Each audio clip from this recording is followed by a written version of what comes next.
Genshin Impact, but Yoimiya is stronger than Ganyu. I'm not kidding, look at this graph right here. Is this really possible? Stick around cause I'll be answering that question. I'll also be breaking down Yoimiya's kit into easy to understand chunks, roles she might be able to fill, and help you decide if she is right for you. If you're new here, hello, I'm Hushings. I suck at the game, so I compensate with knowledge. Subscribe for knowledge! Here is everything you need to know about Yoimiya. Sit back, relax, and if you are feeling particularly good, please smash that like button. I appreciate your support very much. And as usual, hold on to this salt shaker. Now, if you're considering rolling for Yoimiya, or you haven't made up your mind between the Inazuma characters, you would definitely want to stick around. Yoimiya's name means palace in the clouds. She has such a beautiful name, I'm actually in tears of joy right now. She is a pyro archer, and I love characters that go pew pew, because if I don't socially distance myself from enemies, they will inflict me with death. And that's not very healthy, is it? Yoimiya will be able to deal massive amounts of single target and AoE damage while buffing your teammates from range. Not to be confused with this other character who deals massive amounts of single target and AoE damage while buffing your teammates but with 2 million caveats. Yoimiya has a 2-stage charge attack like Ganyu. But unlike Ganyu, instead of charging up to fire a bloom of arrows, Yoimiya has 3 mini stages within the second stage, which fires 1, 2, or 3 homing shots depending on how long you hold the charge. And as far as I can tell, they are really good at seeking enemies. While the damage of her charge shots are not as impressive as Ganyu's, you might be able to melt Yoimiya's charge shot and homing shots, dealing double the damage. But this isn't even her main mode of DPS. Yoimiya's skill is what makes her quite interesting and enables her damage. When her skill is activated, her normal attacks are infused with Pyro and gets a huge damage buff, kinda like Hutao but at no health cost. Under the effect of her skill, her normal attacks can deal an insane amount of damage and she shoots ridiculously rapidly to start with. This is also where her first Ascension passive comes into play. During her skill, whenever her normal attacks hit, she gains a 2% Pyro damage stack, ramping up to 10 stacks at 20% bonus. And because her normal attacks are extremely rapid, she can stack this up in no time.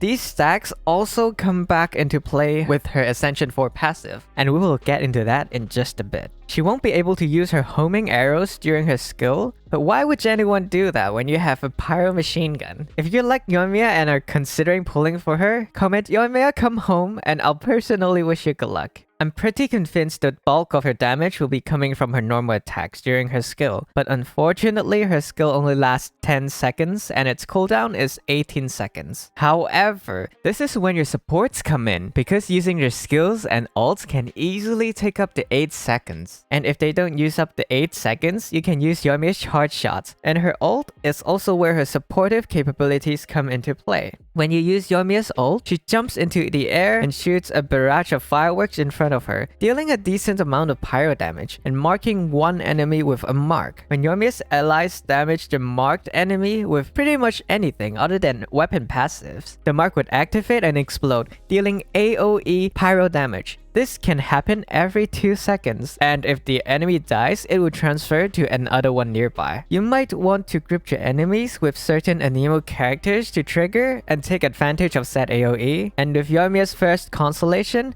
the mark duration is increased by 4 seconds, and killing an enemy with the mark increases Yoimiya's attack by 20% for 20 whole seconds. And if you go up to her C4, every time the mark explosion is triggered, her skill cooldown goes down by 1.2 seconds, making her skill uptime much better. But this is not exactly necessary because, as I said, your support rotations takes up a considerable amount of time. But Yoimiya's ult offers more than just damage and applying pyro. Using her ult would trigger that Ascension 4 passive, which gives teammates other than herself a 10% attack buff for 15 seconds. And on top of that, remember those stacks from her A1 passive? Each stack would give her teammates another 1% attack, which means Yoimiya can provide your teammates with up to 20% attack bonus. And here's a quick rundown of all of her constellations. She's really good at C0, and both C1 and C2 are great, which is amazing news for us free-to-play or low spenders, and I will get into her playstyle right now. So how do all of this add up? Well, Yoimiya unfortunately doesn't have good AoE other than her ult and her charge shots, because normal attacks from archers are single targets strictly.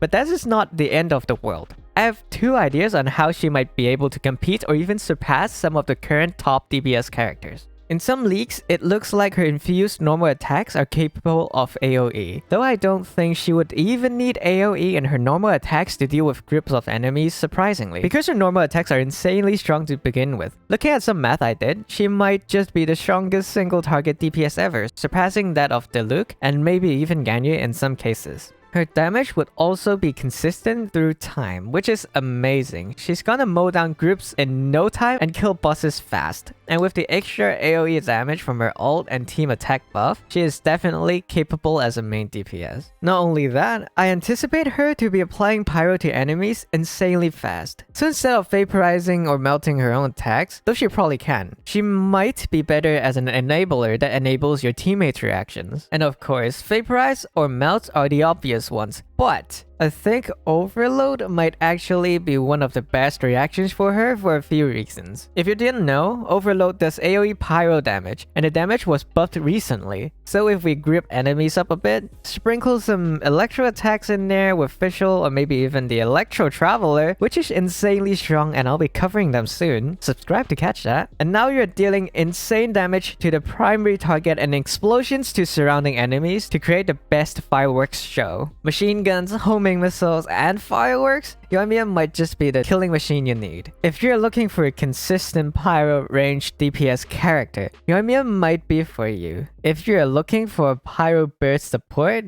she might work, but Xiangling is probably better. And so the big question, is Yoimiya better than Ganyu? Well, maybe, in some single target situations. And she is not without problems. Single target focused DPS, a costly ult at 80 energy to name a few. Ganyu would probably still be the queen of DPS, especially when she could just multiply her damage like 6-fold when her targets are clustered together. Drop a like if you learned something new, and I'll see you next time. Bye!